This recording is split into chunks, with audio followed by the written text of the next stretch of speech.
నమస్తే. ఇన్నాళ్ళు నన్ను సపోర్ట్ చేస్తూ, ఎంకరేజ్ చేస్తూ మీ ప్రేమను నాకు అందిస్తున్న ప్రతి ఒక్కరికి కృతజ్ఞతలు. అలాగే ఈ వీడియో కూడా ఖచ్చితంగా మీకు ఉపయోగపడుతుంది. లైక్, షేర్ అండ్ సబ్స్క్రైబ్ చేసి మీ సపోర్ట్‌ని నాకు అందించండి. అలాగే ఈ వీడియో పట్ల మీకున్న అభిప్రాయాన్ని కామెంట్ సెక్షన్‌లో కామెంట్ చేసి తెలియజేయండి. ఇప్పుడు వీడియోని చూద్దాం. నమస్తే, వెల్కమ్ టు అవర్ ఛానల్. నేను పద్మిని. ప్రస్తుతం పాటు ప్రముఖ ఆధ్యాత్మికవేత్త, astrologer, life coach doctor Sudha గారు మనతో పాటు ఉన్నారు. మాట్లాడదాం. నమస్కారం అండి. నమస్కారం. సుధా గారు, కుజ స్తంభన జరగబోతోంది అనేది వింటూ ఉన్నాం. అవును. ఏంటండి కుజ స్తంభన? ఎప్పుడెప్పుడు జరుగుతోంది?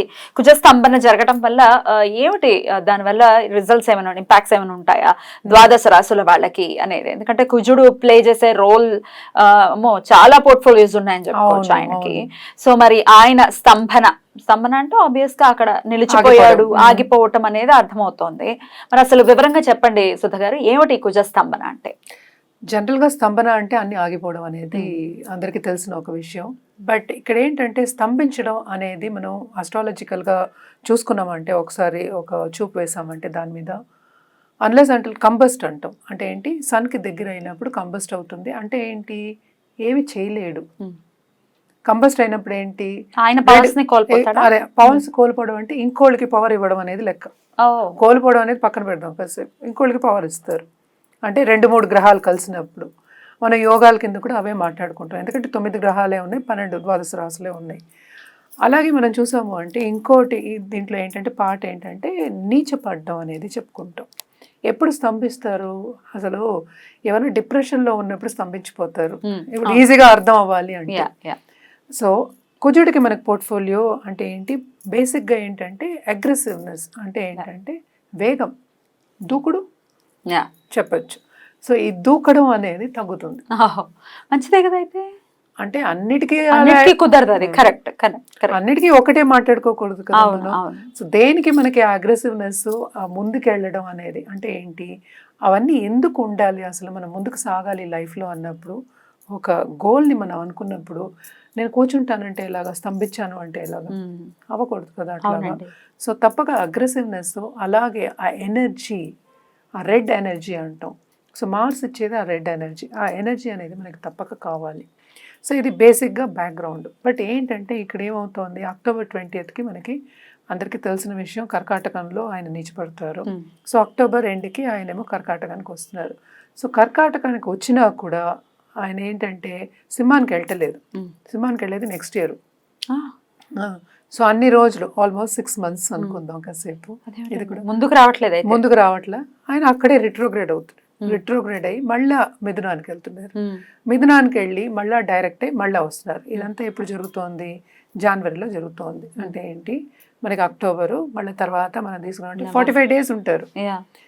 సో మళ్ళీ డిసెంబర్, జాన్ అంటే కిందకి రావడం, మళ్ళీ పైకి వెళ్ళడం, అక్కడక్కడే టచ్ అవుతుంది. అందుకని స్తంభన అనేది ఎప్పుడు అవుతుంది మనకి, ఈ పీరియడ్లో. ఏ పీరియడ్లో అవుతుంది, కర్కాటకంలో ఉన్నప్పుడు ఎక్కువ అంటాం మనం. కానీ అక్కడక్కడ రిట్రోగ్రైడ్ అయి తిరుగుతున్నారు కనుక ఆయన పాజిటివ్ రిజల్ట్స్ ఇవ్వడం అనేది తక్కువ అవుతుంది. ఆయన పోర్ట్ఫోలియోస్ అన్నట్టు పెద్ద లార్జ్ పోర్ట్ఫోలియోస్ ఉన్నాయి. ఇప్పుడు మిలిటరీలో ఉండి నేను యుద్ధం చేయనంటే ఎట్లా, నువ్వు కమాండర్గా ఉన్నావు, చేయాల్సిందే అవసరం అయితే కదా, అవసరం అదే, అసలు అవసరం అదే కదా మరి. So you have to be prepared. ప్రిపరేషనే లేకుండా నేను కూర్చుంటాను అంటే అది స్తంభించిపోవడం. ఓకే, ఇప్పుడు అంతే కదా. ఇప్పుడు సంకల్పం చేసుకున్నావు, నాకు అది కావాలనుకున్నావు అంటే నువ్వు కూర్చుంటే నీ దగ్గరికి వస్తుందా? రాదు. ప్రయత్నించాలి. ప్రయత్నం అనేదాన్ని ఏంటి, మనం ఎందుకు పాజిటివ్గా చేయాలి, పూజలు చేయాలి, లేకపోతే ఒక గ్రహానికి ఏమో జపాలు చేయాలి అంటున్నాం. ఇట్ ఈస్ బికాస్ ఆ దారి చూపించడానికి మనం చెప్తున్నాం. అందుకని నువ్వు కూర్చుంటావు, నువ్వు జపాలు చేసి నేను కూర్చుంటే నాకు రాదు. కరెక్ట్, అంతే కదా. కరెక్ట్. సో ఇవన్నీ అయినప్పుడు స్తంభించిపోవడం అనేది కొంచెం డిఫికల్ట్ అయిన ఒక పీరియడ్.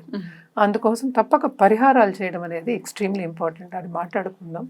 బట్ జనరల్గా చూసాము అంటే మార్స్ స్తంభించిపోయిన, మార్స్ ఒక కుజుడు ఏదైనా ఒక బ్యాడ్ పొజిషన్లో ఉన్నా, లేకపోతే నీచ స్థితిలో ఉన్న, దాంపత్య జీవితం అంటే మంగళకారకుడు మనకి తెలుసు. మంగళంగా ఉండాలి అంటే ఒక లెట్స్ సే ఒక లేడీ కానీ ఒక పెళ్ళైన వాళ్ళకి మంగళకరంగా ఉండాలి అంటే అన్యోన్యంగా ఉండాలి, అంతే కదా. సో అన్యోన్యత అనేది కూడా తగ్గుతుంది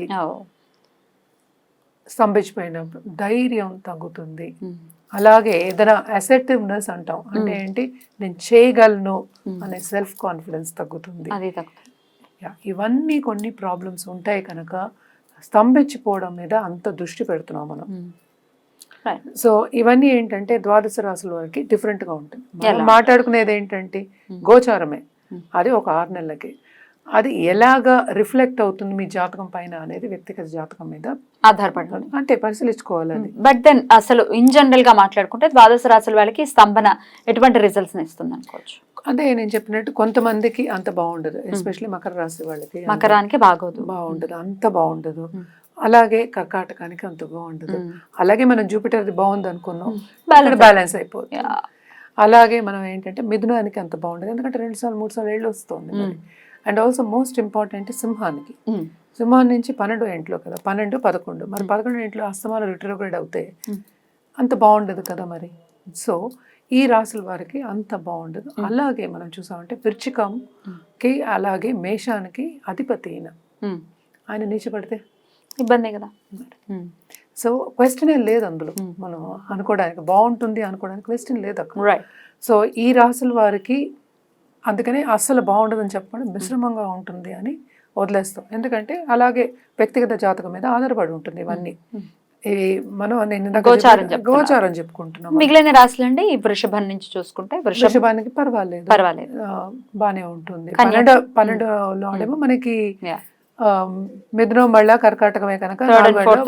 సో కొంతమంది స్టూడెంట్స్ కానీ చదువు కానీ, కొంతమంది పెద్దవాళ్ళ ఇంట్లో ఉన్న వాళ్ళకి కొన్ని ఇబ్బందులు, హెల్త్ ఇబ్బందులు రావడం కానీ ఇలాంటివి జరిగే ఛాన్సెస్ ఎక్కువ ఉన్నాయన్నమాట. ఎందుకంటే మార్స్ మీద అంత కాన్సన్ట్రేషన్ లేదు కనుక, సో అంత ఇది లేదు కనుక 12th లార్డ్ కిందే కదా వస్తారు కనుక, అండ్ 7th లార్డ్ వస్తారు కనుక కొన్ని ఇబ్బందులు అనేవి తప్పవు. అది ఆల్రెడీ మన దాంపత్య జీవితం చెప్పుకున్నారు. అదే మంగళకరం కదా, మంగళని చూడకుండా మనం అసలు పొంతనే చేయం కదా, మ్యారేజ్ పొంతనే అవ్వదు. అదొకటి. రైట్. ఇక కన్యకండి, కన్యకు కూడా టు అ సర్టన్ ఎక్స్టెంట్ బాగానే ఉంటుంది, ఎందుకంటే అక్కడే జరుగుతోంది కనుక. అదే రాశిలో అంటే ఏంటంటే మనకి మిథునం, అలాగే మనకి 11th హౌస్ అండ్ 10th హౌస్లో జరుగుతుంది కనుక కొన్ని ఇబ్బందులు రావచ్చు, కానీ అంత బాగుండదు అని చెప్పడానికి లేదనమాట. తుల 2nd లార్డ్ ఏమో మనకి ఏంటి 9th లోకి, 9th మరి 10th. So to a certain extent అక్కడ ఓకే అని చెప్పుకోవచ్చు అనమాట. బట్ దెన్ రైట్, ధనుర్కి కొన్ని ప్రాబ్లమ్, ధనుసు రాశికి మకరానికి కొన్ని ప్రాబ్లమ్స్ ఉంటాయి. అంటే మనం మాట్లాడేది ఒక గ్రహం గురించి. సో అలాగే మనం మాట్లాడేది కుంభం ఇంకా మీనమే.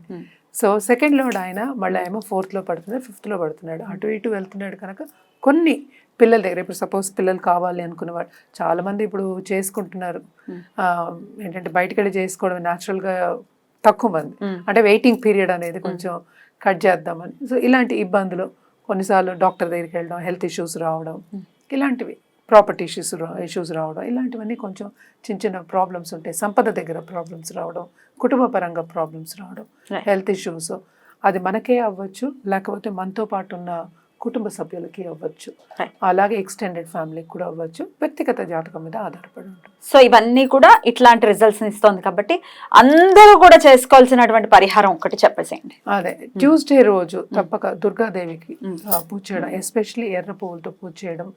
అలాగే ఏంటంటే మనకి దుర్గా చాలీస చదువుకోవడం వెరీ వెరీ ఇంపార్టెంట్. కుజ జపం చేసుకోవడం, నవగ్రహ స్తోత్రం అనేది ఎవరైనా చదువుకోవచ్చు, తప్పక చదువుకోండి ఎవ్రీడే. నిత్యం పూజ చేసుకోవడం అనేది, నిత్యం దుర్గాదేవికి పూజ చేస్తాను. నేను ట్యూస్డే చెప్పాను శక్తి రూపం, ఎందుకంటే ఎప్పటికైనా కుజుడికి మనం 2 చెప్తాం, సుబ్రహ్మణ్య స్వామి చెప్తాము, కార్తికేయ చెప్తాం, అలాగే మన దుర్గాదేవి చెప్తాం. ఏదైనా ఎందుకంటే దుర్గాదేవి ఎందుకు చెప్తే ఉగ్ర రూపాలు మనం చెప్పినప్పుడు మనకి తొందరగా పనులు అవుతాయి, ఉగ్రానికి ఉన్న స్పీడ్ దేనికి లేదు. సో ఆ స్పీడ్ కావాలి కనుక మనం దుర్గాదేవిని ఫస్ట్ శక్తి రూపం చెప్పుకున్నాం. అలాగే కడుపు చలవ అని చెప్తూ ఉంటాను నేను, ఇప్పుడు పాలాభిషేకం చేయమని ఎక్కువ చెప్తారు ఇప్పుడు. చాలా బ్యూటిఫుల్ గా ఎక్స్ప్లెయిన్ చేశారండి. డెఫినెట్ గా కుజుడి యొక్క అనుగ్రహం పొందాలి అని అంటే దేవి అనుగ్రహాన్ని ఫస్ట్ పొందాలి అని చెప్తున్నారు కాబట్టి అమ్మవారి ఆరాధన చేసుకుంటూ ఈ ఇంచుమించు 6 నెలల పాటు, 6 నెలలు 5 నెలల్లో ఉంది కాబట్టి ఈ పీరియడ్ అంతా కూడా చాలా పాజిటివ్ గా పీస్ఫుల్ గా వెళ్ళాలి ప్రతి ఒక్కరికని మనస్ఫూర్తిగా కోరుకుంటూ కృతజ్ఞతలండి. నమస్తే.